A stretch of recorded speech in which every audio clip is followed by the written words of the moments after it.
Saviez-vous que, pour la première fois dans l'histoire, des milliers de personnes choisissent la crémation plutôt que l'enterrement traditionnel au moment de la mort, et selon les experts, cette tendance devrait continuer à augmenter jusqu'à atteindre 70% des personnes préférant la crémation à l'enterrement traditionnel au cours des 10 prochaines années.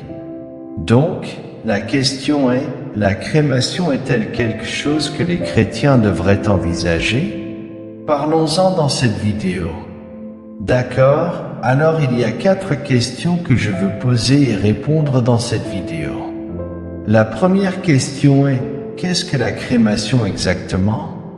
La deuxième question est, qu'est-ce que la Bible dit exactement sur la crémation, si elle en dit quelque chose? La troisième question, la plus fréquemment posée, concerne le fait que la crémation affectera d'une manière ou d'une autre mon corps ressuscité et glorifié que Dieu va créer pour moi au moment du rapt.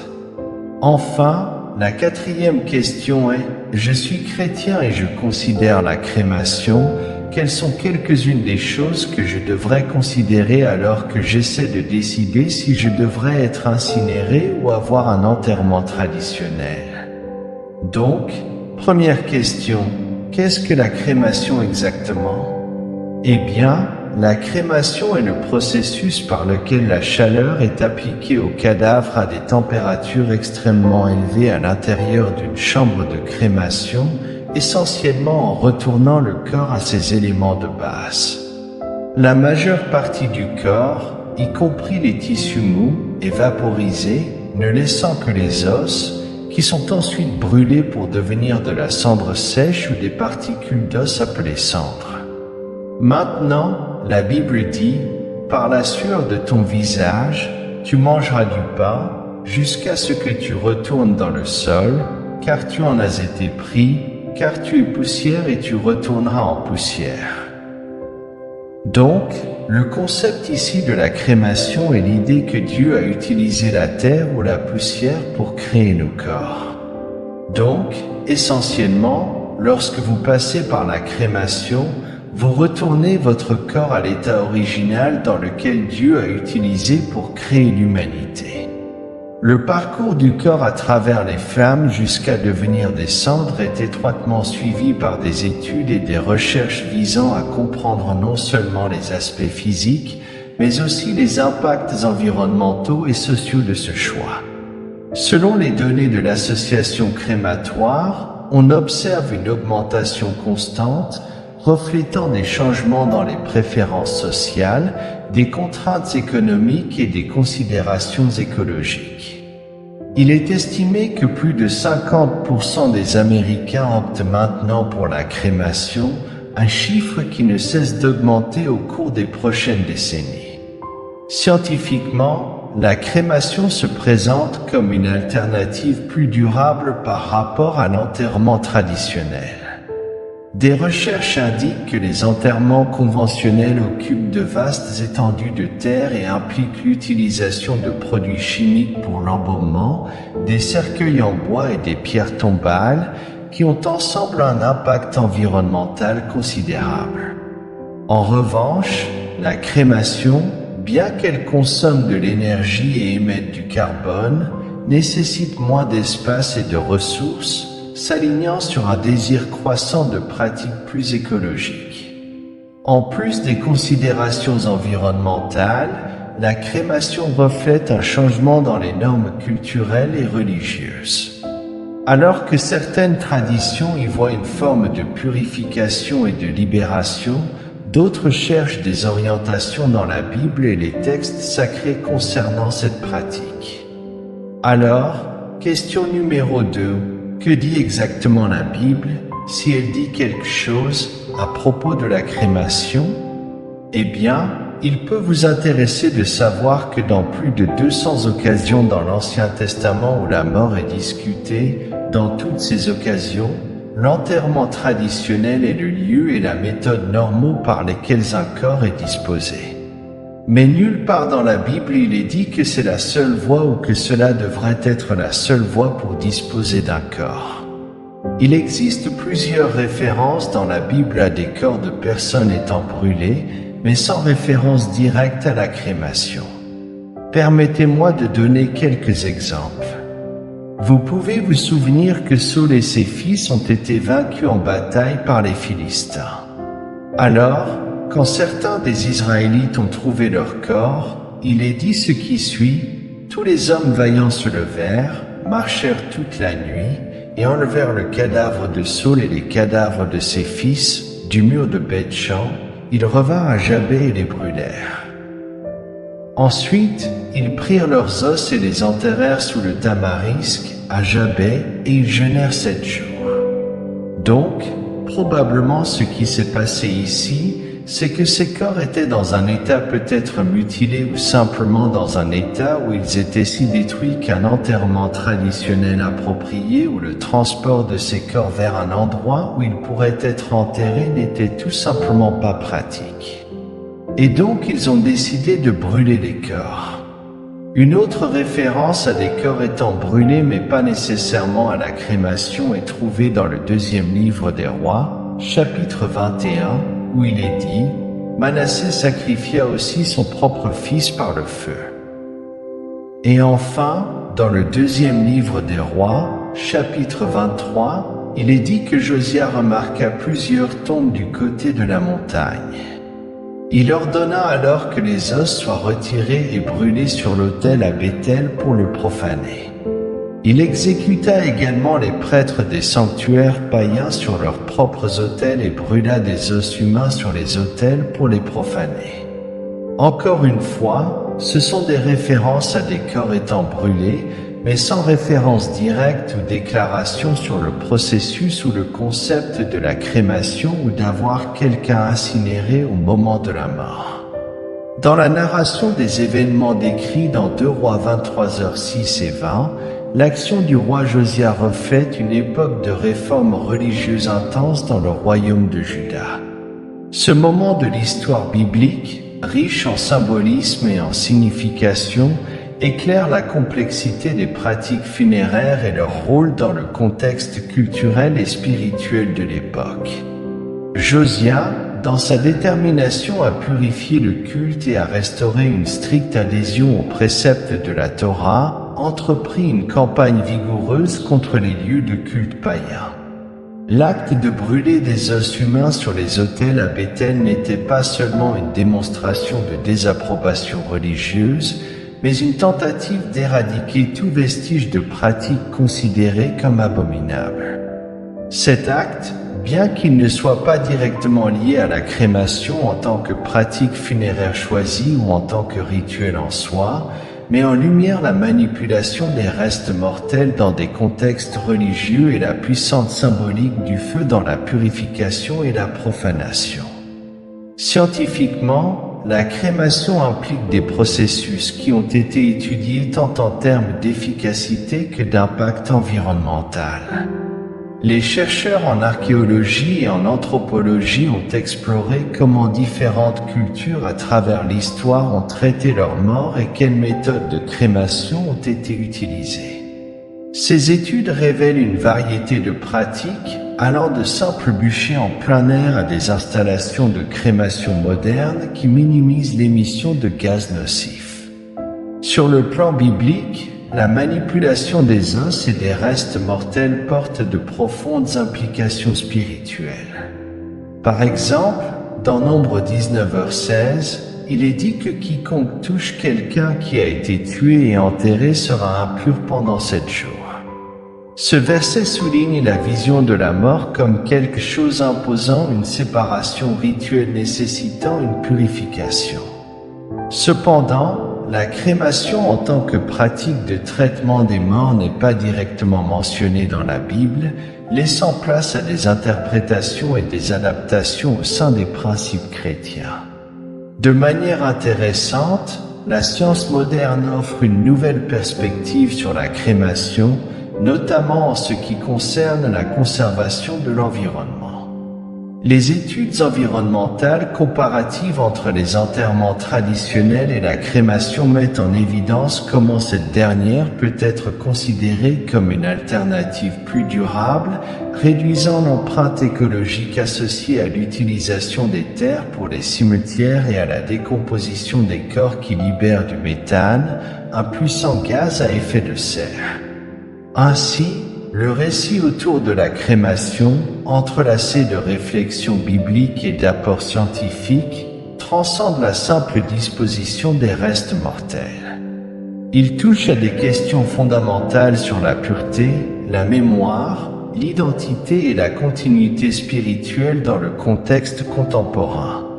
Le choix entre l'enterrement et la crémation est influencé par une matrice de facteurs, y compris les croyances religieuses, les considérations environnementales et les désirs personnels. Le dialogue entre la foi et la science continue de façonner les pratiques funéraires, reflétant à la fois le respect de la tradition et l'adaptation aux exigences du monde moderne. Alors, les gens posent souvent cette question: comment Dieu va-t-il rassembler mon corps si je décide d'être incinéré? Eh bien, permettez-moi de vous rappeler que Dieu a utilisé de la terre et de la poussière au début pour créer l'humanité.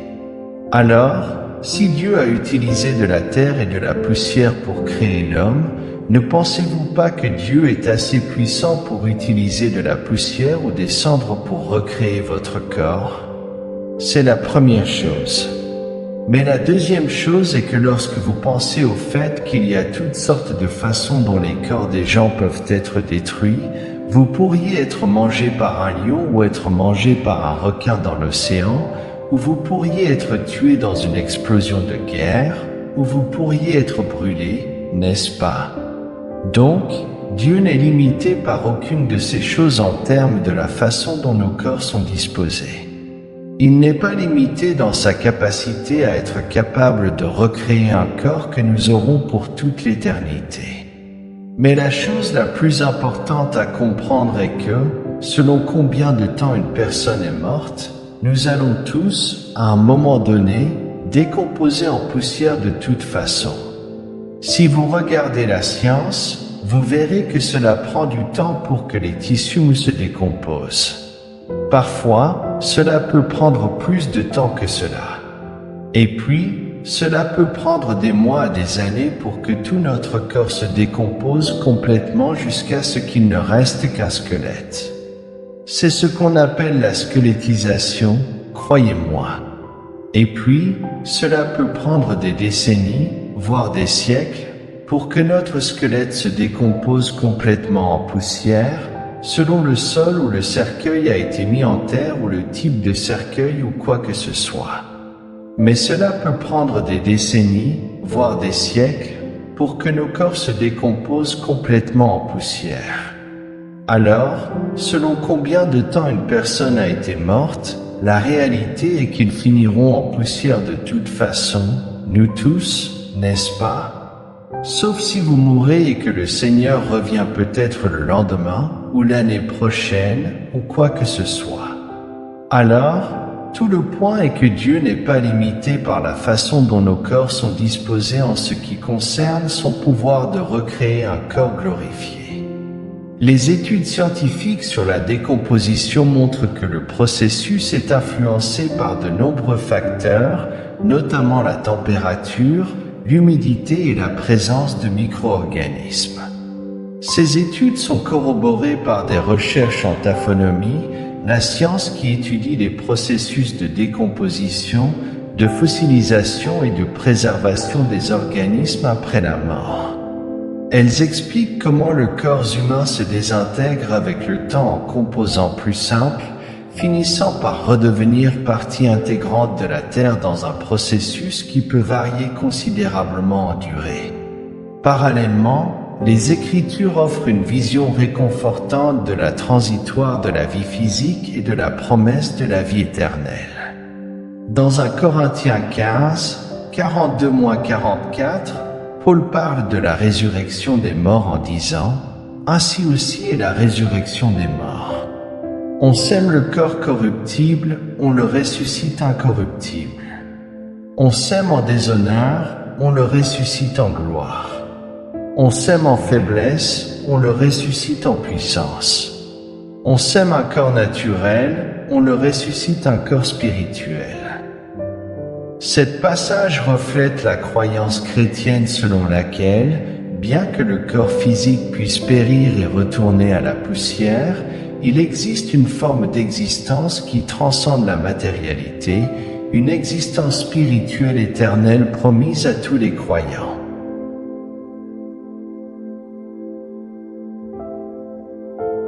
La quatrième et dernière question que nous aborderons dans cette vidéo est: comment puis-je décider si la crémation est appropriée pour moi? Il y a quelques questions que vous devriez probablement vous poser si vous envisagez cela, ou si quelqu'un que vous connaissez envisage cela comme une option possible. Premièrement et surtout, quel type d'enterrement ou de célébration voulez-vous que les gens aient quand vous mourrez? Parce que si vous êtes dans une urne, vous pouvez être déplacé d'un endroit à un autre, mais si vous êtes enterré dans une tombe dans un cimetière avec une pierre tombale ou quelque chose comme ça, parfois c'est un endroit où les proches reviendront. Nous savons que votre corps est là et que votre esprit est parti, mais parfois cela réconforte les proches de pouvoir revenir sur votre tombe et simplement avoir ces merveilleux souvenirs de vous. Cela n'est pas possible si vous choisissez la crémation comme option. Dans le même ordre d'idées, voulez-vous simplement avoir une urne ou voulez-vous que les gens, au moment de votre mort, aient un cercueil ouvert où ils peuvent venir vous voir une dernière fois, vraiment vous regarder, vous dire au revoir et célébrer la vie que vous avez eue et comment vous avez impacté leur vie? Une autre chose à considérer est de savoir si vous avez des membres de votre famille voyageant du monde entier et ainsi de suite. Voulez-vous rendre pratique pour eux de venir à un service de condoléances? Parce que souvent, si vous optez pour un enterrement traditionnel, tout le monde qui vous connaît doit prendre une décision. Ils doivent arrêter ce qu'ils font et s'organiser, et peut-être dans une semaine, peut-être dans 10 jours ou plus, ils doivent venir et voyager pour participer à votre service de commémoration, car votre corps se décompose et ne peut rester dans un certain état que pour une certaine période avant d'être 6 pieds sous terre. La Bible ne mentionne pas explicitement la crémation comme méthode de disposition du corps après la mort. Par conséquent, il n'y a pas d'interdiction directe ou d'approbation spécifique de la crémation dans les Écritures. Les pratiques d'inhumation décrites dans la Bible impliquent généralement l'enterrement des corps. Par exemple, des figures notables de l'Ancien Testament comme Abraham, Isaac, Jacob et Joseph ont été enterrés. Dans le Nouveau Testament, le corps de Jésus-Christ a été placé dans un tombeau. L'absence de référence directe à la crémation dans la Bible conduit à des interprétations basées sur les principes chrétiens généraux et les traditions ecclésiastiques. Certains soutiennent que puisque le corps est considéré comme le temple du Saint-Esprit, dans 1 Corinthiens 6h1 avant, il est mentionné que le corps doit être traité avec honneur et respect après la mort. Cela pourrait favoriser l'enterrement traditionnel. Cependant, d'autres soutiennent que puisque le corps physique retourne de toute façon à la poussière, comme il est dit, tu es poussière et tu retourneras à la poussière, Genèse 3h19, la crémation est une manière acceptable d'accélérer ce processus naturel tant qu'elle est effectuée avec respect.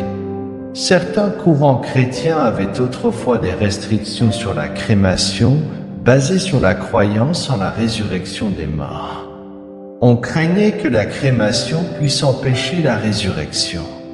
Cependant, avec le temps, bon nombre de ces courants ont révisé leur position, reconnaissant que Dieu est capable de ressusciter un corps, indépendamment de son état physique après la mort. Par exemple, l'Église catholique a officiellement permis la crémation à partir de 1963, à condition qu'elle ne soit pas choisie pour des raisons contraires à la foi chrétienne en la résurrection. Cependant, l'Église préfère toujours l'inhumation des corps ou des cendres plutôt que leur dispersion ou leur stockage de manière non sacrée.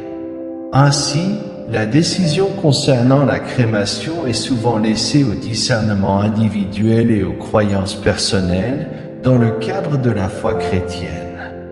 Tant que le choix de la crémation est fait avec respect et n'entre pas en contradiction avec la doctrine de la résurrection, il est considéré comme acceptable. La cohérence avec la Bible en matière de pratiques funéraires, y compris la crémation, doit être analysée davantage à travers les principes généraux et les croyances fondamentales du christianisme, plutôt que par des instructions spécifiques ou des commentaires de Jésus-Christ sur le sujet. En bref, la dignité avec laquelle le corps est traité après la mort et le maintien de l'espoir en la résurrection sont des facteurs clés dans la décision entre la crémation et l'enterrement. Il est également important de tenir compte des traditions, des enseignements et des directives de la dénomination ou de la communauté de foi spécifique à laquelle une personne appartient, car différents groupes peuvent avoir des interprétations variées sur ces questions. En résumé, la cohérence avec la Bible en ce qui concerne la crémation ou l'enterrement ne repose pas sur une instruction directe de Jésus ou sur des commandements spécifiques, mais sur la manière dont ces pratiques sont réalisées en respectant les principes chrétiens de dignité, de respect pour le corps et de croyance en la résurrection. Espérons que les réponses à ces 4 questions vous apporteront une clarté dans votre prise de décision. Que Dieu vous bénisse. N'hésitez pas à partager vos commentaires et opinions dans la section ci-dessous.